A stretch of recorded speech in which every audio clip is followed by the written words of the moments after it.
Right, very quick overview of RPR. Of course, you log into the Fresno MLS once you were there. Very quick overview on RPR. First, you log into the MLS and you look for the tab that says RPR, and it's spelled RPR. I click on that and it pops me over to this page right here. Now, Melissa Hergenrader has a address she would like me to work on, so we're going to use hers for this time. I type in the address, and it very much likes to have the city and zip code, not just the address, because this is a nationwide search. I hit search,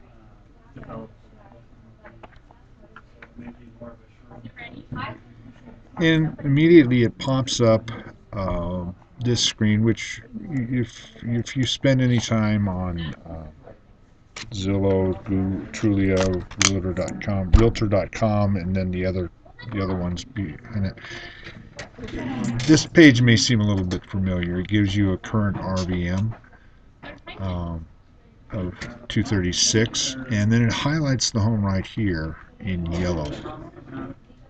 Well, I want to just this page alone, this very front page, actually gives a lot of information. It shows the home, the value, the approximate, some of the neighborhood information, the approximate range of homes,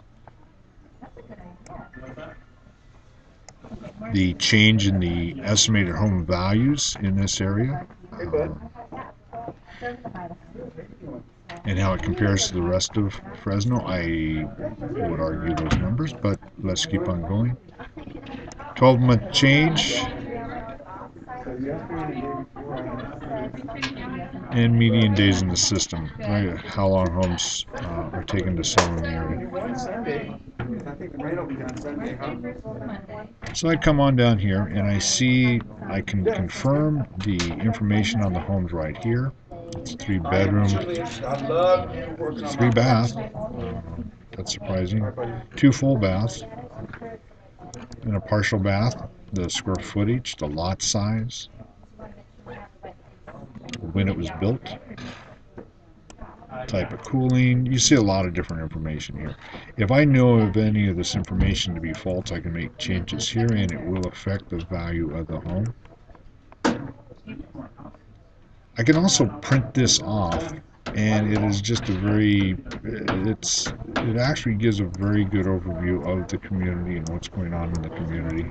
And this is actually a lot of the same information that we have on our eEdge site that we pay additional for. So you can get this information for free here as a handout if you want to print this off as a brochure and use it as listing in your listing package. The very nice thing about RPR is if I do hit live chat, I will immediately get help on any questions that I might have. So this is a very cool site.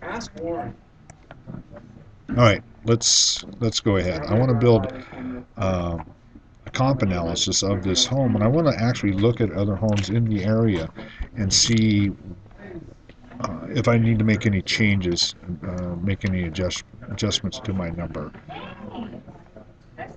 So, comp analysis. Now again, it's going to ask me to confirm the facts. Since I've already know that these facts be correct, I'll blow on through here fairly quickly. Confirm facts and close. And again, before it lets you go to the next level, you do need to click through there. Now I want to find comps, and this is a cool tool. This is an amazing little tool right here. We're supposed to get 2 weeks of rain between tomorrow and Sunday. Are you kidding me? That's great. So right here, I'm going to build a search. It shows me, that's Jared in the background. It's going to show me my subject home, and you'll see there's nothing available around it yet. That's because I haven't selected my parameters for my search.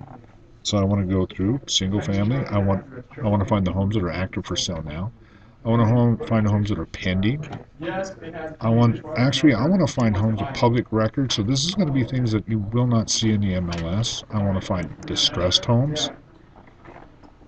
And it depends really on how much information I want to pack around there. So I can If I'm doing a listing package, maybe I want to show expireds so we can help justify the price of what we're showing, so we can show the homes that didn't sell in the area. I can again, if you select single family residence, it will default condos, mobile homes, anything that's in the area. If you're sure you know what the area is, that this is Harlan Ranch, you know there's not going to be a lot of mobile homes in the area, so I wouldn't even worry about that. I can select my range. The last 6 months seems to be fair, at least with our market that we've had in the last 6 months. Trending sideways to maybe a little sideways. I can select my bedrooms here, say 2 to 4. My baths, same thing. Again, it defaulted and showed that it was a 2 and a partial, so I want to go maybe up to 3 full baths. And I like to keep my square footage within 10% of the home, so 16. So let's have a range of 1,400 square feet. That's a big house.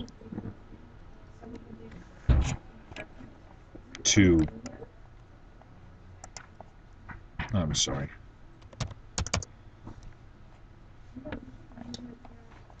Little laggy here, to say up to 1,800 square feet.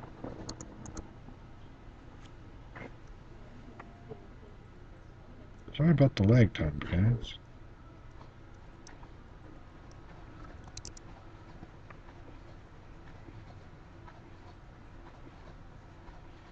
That's close enough. Lot size is going to be standard. I'm going to keep it within a price range of 150 to 200. And when I get my parameters in, again, don't accept mine if there's something else that you'd like to have. I'm not going to adjust the year built, only because they're all newer homes out there anyway, so I want to see everything in the area. I hit my search. Good time to go get coffee.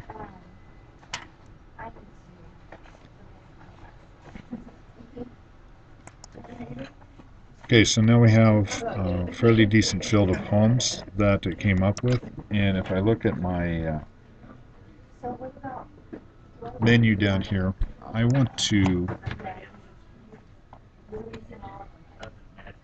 I want to look for homes that have actually gone pending, recently sold, as establishing my price, but I also may want to show them the homes that they are competing with at the time. So let's go through and find the actual homes that are nearest. So I have a sale pending on a home right around the corner. It's a 4 and 2, 1,600 square feet on Utah Lane. One thing I do notice is this is a 2-bedroom home, and our subject home is a 1-bedroom home. So this may not be the best comp, but I can show you how we can adjust the price to reflect the fact that our home is maybe more desirable because it is a 1-bedroom home. So I want to use this for my comps, so I will go ahead and select it. And now let's look at other homes that have sold. So again, it's anything that is, let's get rid of this, recently sold. So let's find all the green homes first.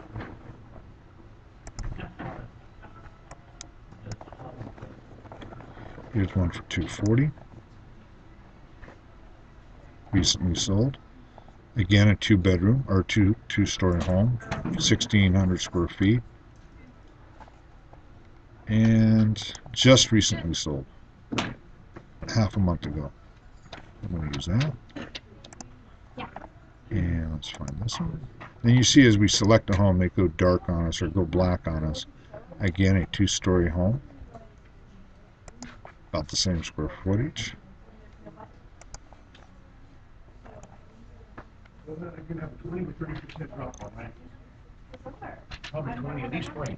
Let's use this. It's something 194, a 1,400 square foot home. So quite a bit smaller, but it will help us establish a price. As you can see, we can go through here and look at each property before we select it as a comp. I'm going to pause a second and we'll come back after I've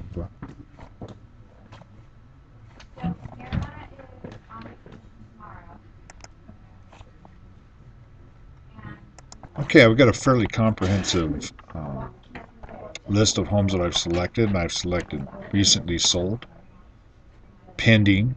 I have done some pending distressed. There are foreclosures and short sales. I think it's important to see what's affecting our prices. And I also have included some homes that are off the market. So here I can go ahead and I can review the homes again, and it actually sorts it out very nicely. It recently sold, sell pending, and then homes that are, excuse me, I have homes that are for sale and how long they have been on the market. This home's just recently listed. This has been on for 22 days. This has been on for over 2 months. So this is maybe a nice one to show the importance of pricing it right. And this is a little bit smaller home than our target home. They've listed it higher than what maybe our initial ideas of what our home is worth. So might justify that 239 or the 231 that the system says. We got sell pending, sell pending. Anyway, quite a few homes. I can go ahead and select some of these if I think that they are relevant to what we're doing. Here's one home, 306 days, sell pending, but this is also a short sale, so that may not, that 309 days may not be a fair number to use.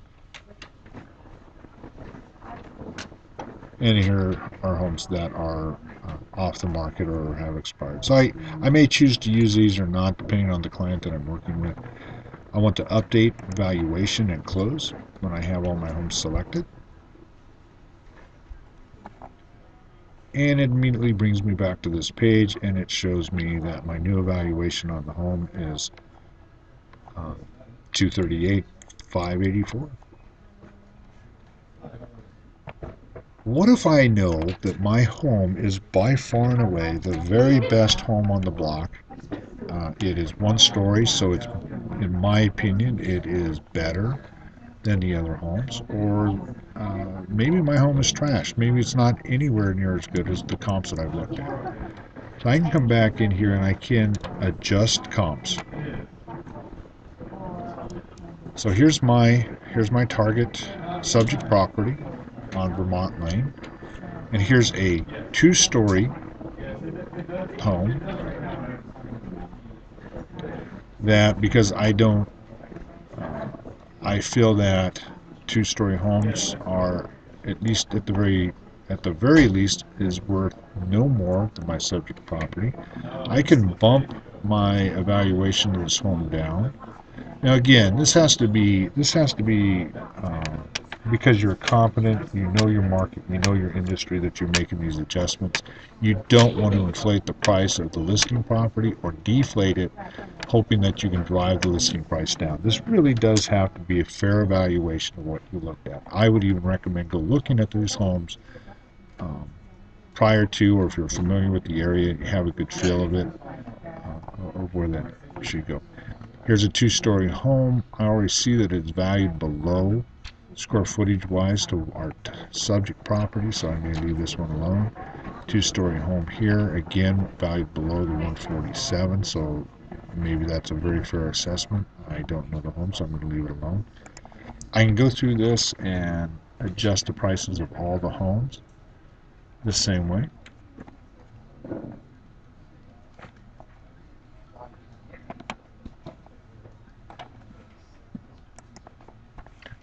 Let me pause while I make my adjustments.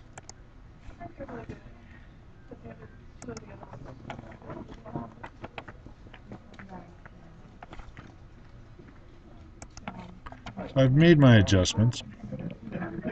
Oh, here's a nice feature. It also tells you how far away the home was that you're looking for. And I believe it's defaulted to a mile. You can change that default distance, or certainly as you're looking through the comps, you can eliminate a home that's out of the area or you feel is in the wrong, or it's in a neighborhood that is not representative of what you're looking at. So I'm going to update my valuation. As you see, all my adjustments, I have added another $5,000 to the price of my home, which I think is fair based on what else I've seen out there. My comps are now done. And from here I will save. These searches will remain in your system for a while. Now I want to come over here and do a report. Now this is a little bit of trial and error on the reports.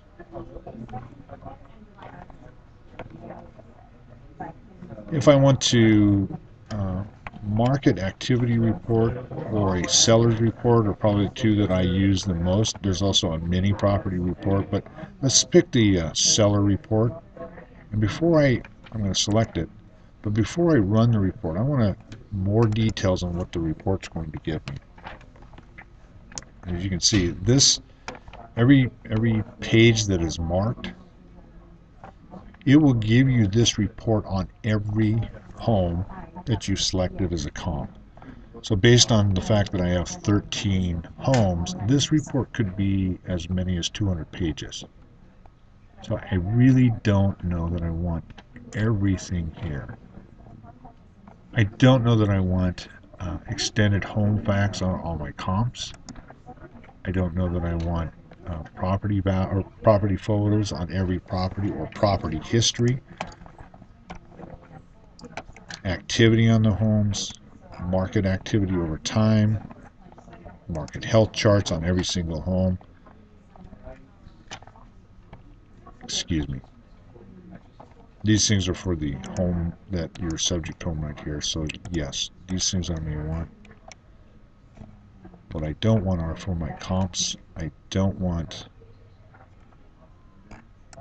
all this information on market activity. And you'll see it has a main tab. So if I deselect this, it takes out all the marks below it. Pending sales. This really is a lot of information on each property. And here's a tip: if I'm preparing this and I have an appraiser that I'm going to be meeting, and he has already indicated he's having a hard time finding comps, I might run this entire report for him to help him give him more information. I actually have had appraisers accept this report and value the home based on the value that I found based on this report. So this really is a legitimate report that we can use. It is very professional. Anyway, I'm gonna take off most of these, and now I'm going to come back up and I'm going to run my report.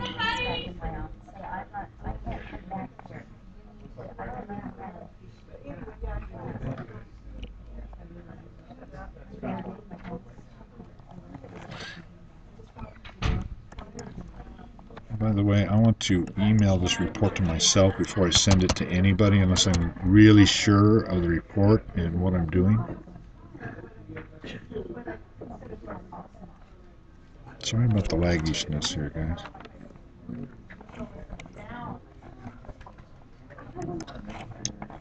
Okay, I'm going to get the report.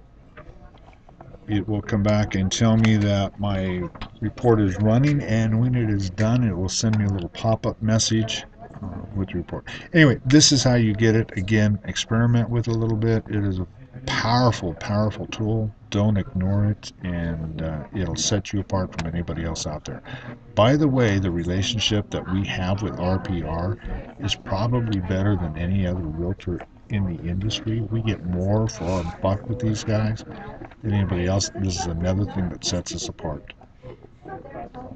Anyway, thanks for listening. This is Dave Kidder, your productivity coach, and the webinars will get better and better, but I appreciate your feedback. You can reach me at dkidder@kw.com.